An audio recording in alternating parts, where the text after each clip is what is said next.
21. After giving the minimum of essential orders, Caesar hastened down to the battlefield to address the troops, and happened to come first upon the 10th Legion, to which he made only a short speech, urging them to live up to their tradition of bravery, to keep their nerve, and to meet the enemy's attack boldly. Then, as the Nervi were within range, he gave the signal for battle. On going to the other side of the field to address the troops there, he found them already in action.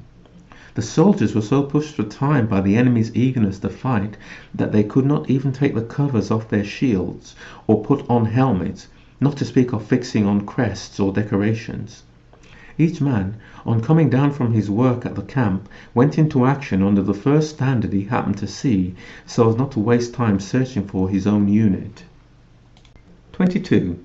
The battlefront was not formed according to rules of military theory, but as necessitated by the emergency and the sloping ground of the hillside. The legions were facing different ways and fighting separate actions, and thick hedges obstructed their view. The result was that Caesar could not fix upon definite points for stationing reserves or foresee what would be needed in each part of the field, and unity of command was impossible.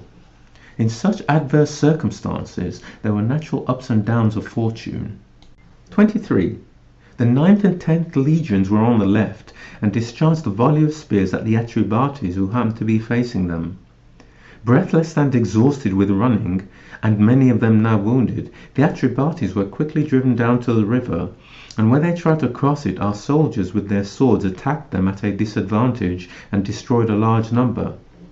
Crossing the river themselves without hesitation and pushing forward up the steep slope, they renewed the fight when the enemy began to resist once more and again put them to flight. Meanwhile, in another part of the field, on a front facing in a slightly different direction, the 11th and 8th legions engaged the Veromandui, drove them down the hill, and were now fighting right on the river banks. By this time, however, the Roman camp was almost entirely exposed in front and on the left, and the 12th and 7th legions, which were posted fairly close together on the right, were attacked by the whole force of the Nervi, led in a compact mass by their commander-in-chief Bodiognatus. Some of them began to surround the legions on their right flank, while the rest made for the hilltop where the camp stood. 24. At the same time, the Roman cavalry and light-armed troops, routed by the first attack, were in the act of retreating into the camp when they found themselves face to face with the Nervi and took to flight again in a different direction. The servants too, who from the back gate on the summit of the hill had seen our victorious troops cross the river and had gone out to plunder, on looking back and seeing the enemy in the camp immediately ran for their lives. Meanwhile, shouting and din arose from the drivers coming up with the baggage, who rushed panic-stricken in every direction. With the army were some auxiliary cavalry sent by the Treveri, a people with a unique reputation for courage among the Gauls. When these horsemen saw the Roman camp full of the enemy, the legions hard pressed and almost surrounded, and the non-combatants, cavalry, slingers, and Numidians scattered and stampeding in every direction, they decided that our case was desperate, and, riding off home in terror, reported that the Romans were utterly defeated and their camp and baggage captured. 25. After addressing the 10th Legion, Caesar had gone to the right wing, where he found the troops in difficulties. The cohorts of the 12th Legion were packed together so closely that the men were in one another's way and could not fight properly. All the centurions of the 4th cohort, as well as a standard-bearer, were killed, and the standard was lost. Nearly all the centurions of the other cohorts were either killed or wounded, including the chief centurion, Publius Sextius Baculus, a man of very great courage, who was so disabled by a number of severe wounds that he could no longer stand. The men's movements were slow, and some in the rear, feeling themselves abandoned, were retiring from the fight and trying to get out of range.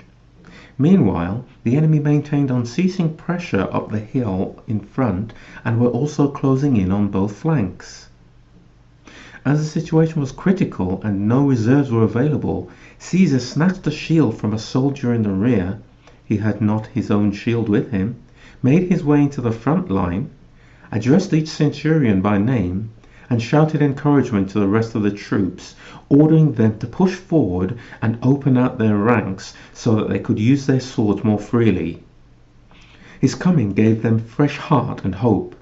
Each man wanted to do his best under the eyes of his commander-in-chief, however desperate the peril, and the enemy's assault was slowed just a little. 26. Noticing that the 7th Legion, which stood close by, was likewise hard put to it, Caesar told the military tribunes to join the two legions gradually together and adopt a square formation, so that they could advance against the enemy in any direction. By this maneuver, the soldiers were enabled to support one another and were no longer afraid of being surrounded from behind, which encouraged them to put up a bolder resistance.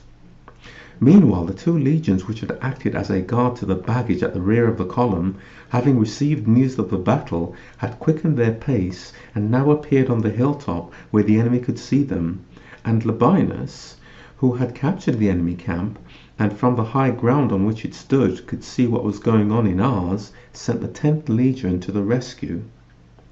The men of the 10th, who could tell from the flight of the cavalry and the non-combatants how serious things were, and what peril threatened the camp, the legions, and their commander-in-chief, strained every nerve to make the utmost speed.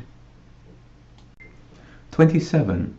Their arrival so completely changed the situation that even some of the Roman soldiers who had lain down, exhausted by wounds, got up and began to fight again, leaning on their shields.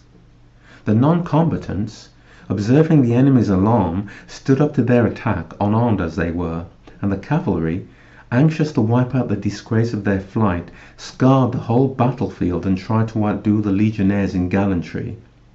But the enemy, even in their desperate plight, showed such bravery that when their front ranks had fallen, those immediately behind stood on their prostrate bodies to fight, and when these two fell and the corpses were piled high, the survivors still kept hurling javelins as though from the top of a mound, and flung back the spears intercepted by their shields.